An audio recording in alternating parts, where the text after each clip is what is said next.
Hi friends, welcome back to Swami's Kitchen. Today we're going to make chickpeas vada. ஹெல்த்தியான டேஸ்டியான கொண்டக்கடலை வடை சுலபமாட்டு செய்திடலாம். Evening ஸ்நாக்ஸுக்கு tea coffee கூட சாப்பிட அருமையாக இருக்கும். ரொம்ப கிறிஸ்பியாக இருக்கும். அதை எப்படி செய்திடலான்னு பார்த்துருவோம். இதுக்கு தேவையான பொருளெல்லாம் பார்த்துடலாம்.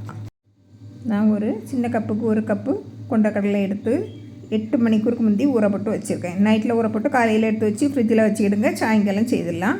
இப்போ தண்ணியை வடிகட்டி வச்சுடுங்க. இப்போ மிக்ஸி ஜார் எடுத்து 2 காஞ்ச மிளகா, 3 பல் பூண்டு, 3-4 பல் பூண்டு போடுங்க. 1 டீஸ்பூன் சோம்பு, 1/2 டீஸ்பூன் ஜீரகம். நீங்கள் பட்டை போடலாம், கிராம்பு போடலாம். இதில் ஒரு துண்டு இஞ்சியை நான் இடித்து போட்டிருக்கேன். இதை கரகரப்பாக அரைச்சி எடுத்துருங்க. இப்போ நம்ம தண்ணியை வடித்து வச்ச கொண்டக்கடலையை அதில் போட்டுருவோம். விட்டுட்டு இதுக்கு தேவையான அளவு உப்பு சேர்த்து ரொம்ப மைய அரைச்சக்கூடாது. ஓரளவுக்கு குறவரணி அரைச்சி எடுத்துடணும். பாருங்கள், எடுத்து நம்ம பாத்திரத்தில் மாற்றியாச்சு. இப்போ இதில் கருவேப்பிலை பொடியை நறுக்கி போடுங்க. அப்படின்னா தான் நல்லா வாசனையாக இருக்கும்.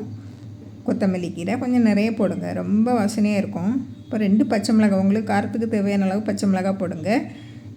இது கூட வெங்காயம் போடணும், நான் போட மறந்துட்டேன். இப்போ அடுத்தால போட்டிருக்கேன். பாருங்கள், இப்போ கொஞ்சம் பிசைஞ்சு விட்டாச்சு. இப்போ இதில் ஒரு மீடியம் சைஸ் வெங்காயத்தை பொடியை நறுக்கி போட்டிருக்கேன். அதையும் போட்டு நல்லா பிசைஞ்சு விட்டுருங்க. செஞ்சு விட்டுட்டு இப்படி தண்ணி எதுவுமே சேர்க்க வேண்டாம். பாருங்கள், இப்படி வடை பதத்தில் வடையாட்டு தட்டி வச்சுக்கலாம். பாருங்கள், இப்படி இருக்கணும்.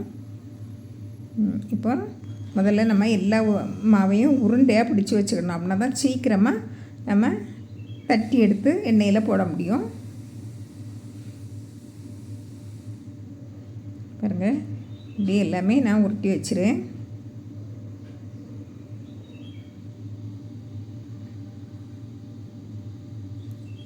பாருங்கள், இப்படி வச்சுட்டு எண்ணெயில் நம்ம போட்டு எடுத்துடலாம். எண்ணெய் காய்ச்சிருக்கான்னு பாருங்கள். போட்ட உடனே மேலே வரணும். இப்போ நல்லா காய்ச்சிருக்கணும் எண்ணெய். ஒன்றா போட்டுருங்க.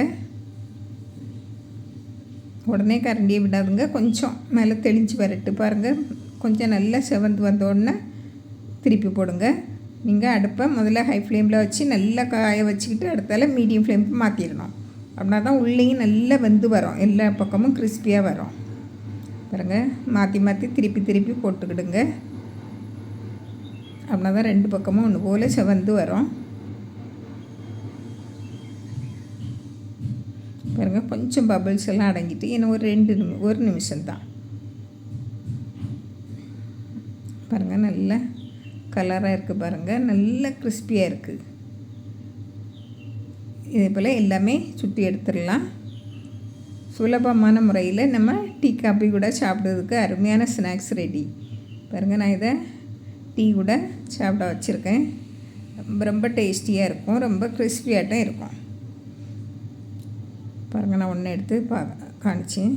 ரொம்ப கிறிஸ்பியாக இருக்கும், இன்னும் வாசனையாக இருக்குது, நல்ல வாசனையாக இருக்குது.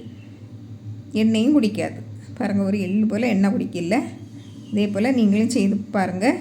பிடிச்சிருந்தால் லைக் பண்ணுங்கள், ஷேர் பண்ணுங்கள், கமெண்ட்ஸ் பண்ணுங்கள், மறக்காமல் சப்ஸ்கிரைப் பண்ணுங்கள். தேங்க்யூ.